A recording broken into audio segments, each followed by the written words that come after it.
La série HBO Winning Time, qui retrace les exploits légendaires des Los Angeles Lakers au début des années 80, a été vivement critiquée par d'anciennes gloires de la NBA.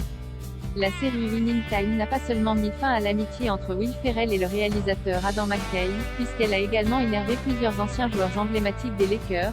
Actuellement en diffusion sur OCS City, la nouvelle production HBO retrace le parcours légendaire de la célèbre équipe californienne et de ses deux joueurs phares, Earvin Magic Johnson et Kareem Abdul-Jabbar.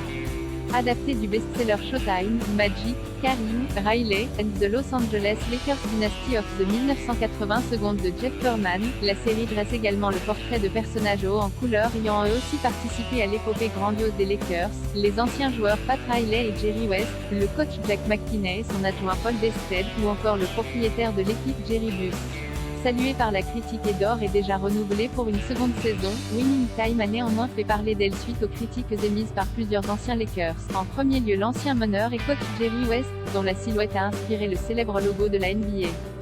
Guère satisfait du portrait qui est fait de lui dans la série, sous les traits de Jason Clarke, ce dernier regrette d'être dépeint comme quelqu'un d'enragé, incontrôlable et porté sur l'alcool. L'ancien coach des Lakers a notamment pu bénéficier du soutien de son ancien joueur Kareem Abdul-Jabbar, encore à ce jour détenteur du plus grand nombre de points marqués au cours d'une carrière en NBA, 38 387 points.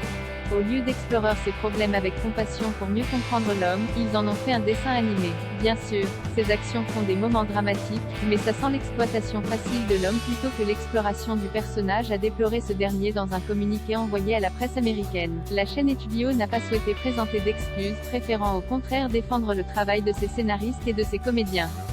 Winning Time n'est pas un documentaire et n'a pas été présenté comme tel. Cependant, la série et ses représentations sont basées sur des recherches approfondies et des sources fiables, et HBO soutient ses créateurs et ses acteurs talentueux qui ont porté à l'écran une dramatisation de ce chapitre épique de l'histoire du basketball. Un partout, balle au centre. La série Winning Time est proposée chaque lundi en US+24 sur OCS City. Ces épisodes sont également à retrouver en replay sur la plateforme OCS à la demande.